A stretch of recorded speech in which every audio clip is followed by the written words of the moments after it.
આપણે એક important topic discuss કરીશું જેનું નામ છે ઓપરેટર્સ, પ્રેસિડેન્સ એન્ડ એસોસિએટિવિટી. અને અહીંયા એનું એક એક્ઝામ્પલ આપણી સામે સરસ બતાવેલું છે, જેમાં અહીંયા એક એક્સપ્રેશન છે મેથેમેટિકલ, જેમાં લખેલું છે 100 + 200 ડિવાઈડ બાય 10 - 3 × 10. ઓકે, સો અહીંયા મેથેમેટિકલ 4 સાઇન છે આપણી પાસે, પ્લસ, ડિવાઈડ, માઇનસ એન્ડ મલ્ટિપ્લિકેશનની સ્ટાર સાઇન. ઓકે, સો આમાંથી કઈ સાઇન વધારે ઇમ્પોર્ટન્સ ધરાવે છે એ સાઇન પહેલા એક્ઝિક્યુટ થશે અને પછી બીજી બધી સાઇન એક્ઝિક્યુટ થશે.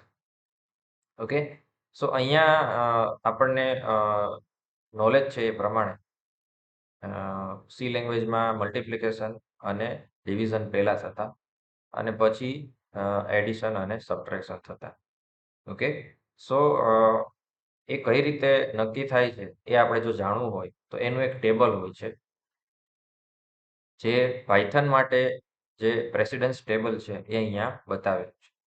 અહીંયા નીચે લખેલું છે હાઈએસ્ટ પ્રેસિડન્સ રેડ કલરમાં, અને ઉપર લખેલું છે લોવેસ્ટ પ્રેસિડન્સ ઓરેન્જ કલરમાં.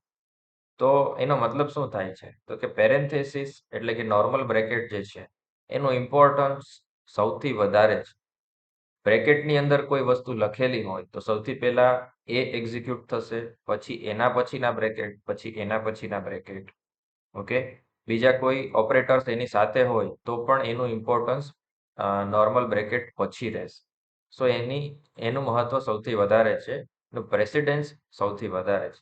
એના પછી એક્સપોનેન્શિયલ ઓપરેટર છે, પછી મલ્ટિપ્લિકેશન ડિવિઝન, મોડ્યુલો ડિવિઝન અને ફ્લોર ડિવિઝન ઓપરેટર છે, પછી પ્લસ માઇનસ છે, પછી બીજા બધા ઓપરેટર્સ ધીમે ધીમે આવે છે.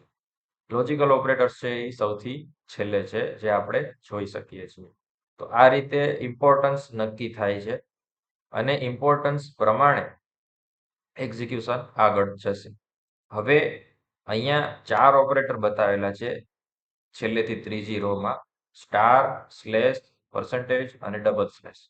હવે એક વાક્યમાં એ ચારે એકી સાથે આવે કે એક જ ઓપરેટર મલ્ટિપલ ટાઈમ આવે, તો એ કેસમાં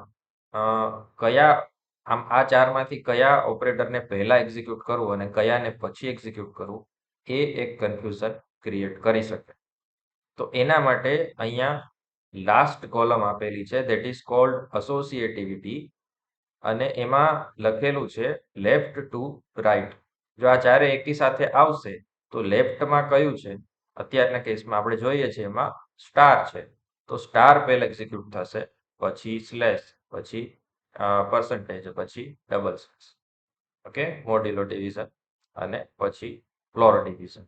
ઓકે, બે જ જગ્યાએ રાઈટ ટુ લેફ્ટ અસોસિએટિવિટી છે, એ અહીંયા બોલ્ડ ફેઝમાં આપણે બતાવેલી છે.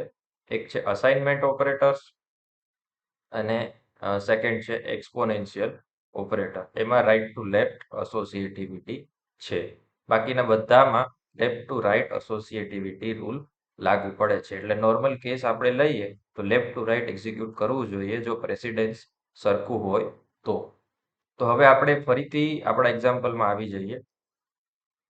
અહીંયા આપણી પાસે 4 ઓપરેટર્સ છે: પ્લસ, સ્લેશ, માઇનસ અને સ્ટાર. તો એમાં સૌથી વધારે ઇમ્પોર્ટન્સ ધરાવતા ઓપરેટર્સ કયા છે તો કે સ્લેશ અને સ્ટાર. ઓકે, તો એ બેમાંથી વધારે એસોસિએટિવિટી કોની છે, કોની ઇમ્પોર્ટન્સ વધારે છે એ બેમાં, તો કે લેફ્ટ સાઈડ જે આવે એનું ઇમ્પોર્ટન્સ વધારે છે, તો સ્લેશનું ઇમ્પોર્ટન્સ વધી જશે. એટલે સૌથી પહેલા એક્ઝિક્યુટ થશે 1 number, that will be slash. 200 અને 10 નું ડિવિઝન થશે અને 20 એનો આન્સર આવશે. સેકન્ડ, હવે સ્ટારનો વારો આવશે, તો સ્ટારનું એક્ઝિક્યુશન 3 અને 10 નું મલ્ટિપ્લિકેશન કરીને થશે, તો એનો આન્સર અહીંયા આપણને 30 મળશે. ઓકે, હવે વધ્યા પ્લસ અને માઇનસ.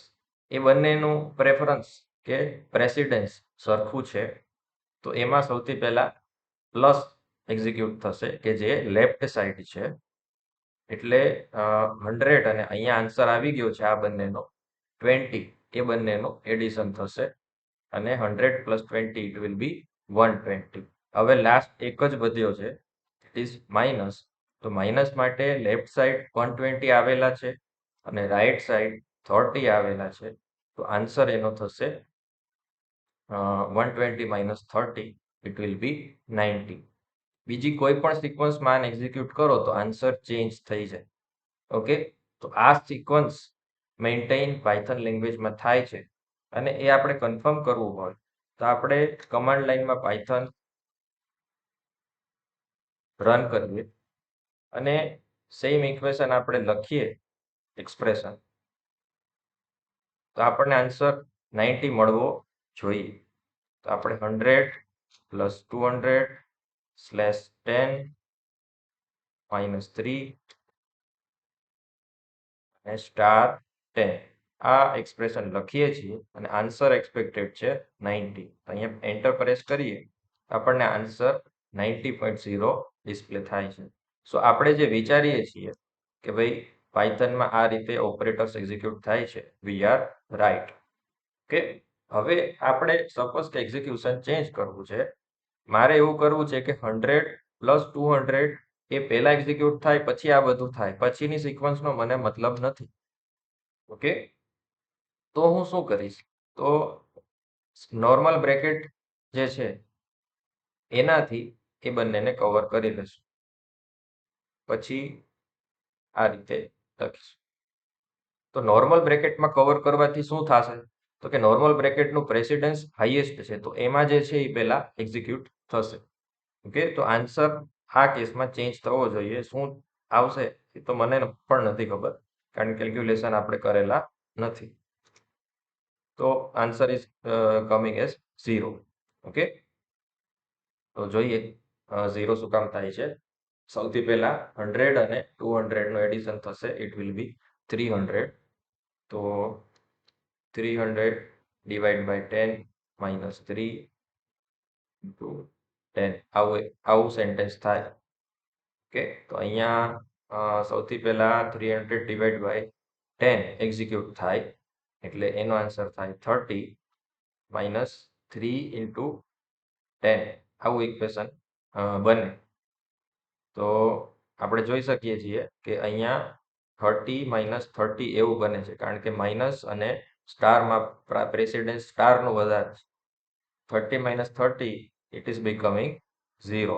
ઓકે, એટલે આપણને આન્સર 0 મળે છે.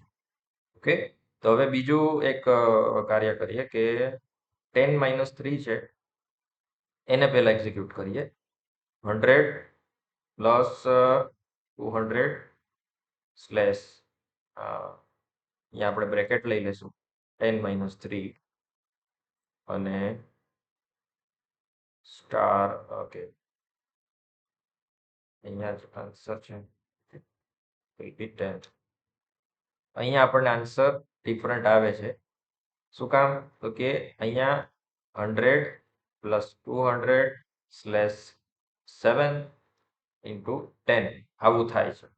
શું કામ, તો કે સૌથી પહેલા તમે બ્રેકેટ 10 માઇનસ 3 ની આજુબાજુ કરેલા છે, તો એનો આન્સર 7 આવે છે અને 7 ત્યાં મુકાઈ જાય પછી જે ઇક્વેશન ક્રિએટ થાય એનો આન્સર આપણને મળે છે. So answer is same. So we are right assuming that 10 minus 3 is executed first.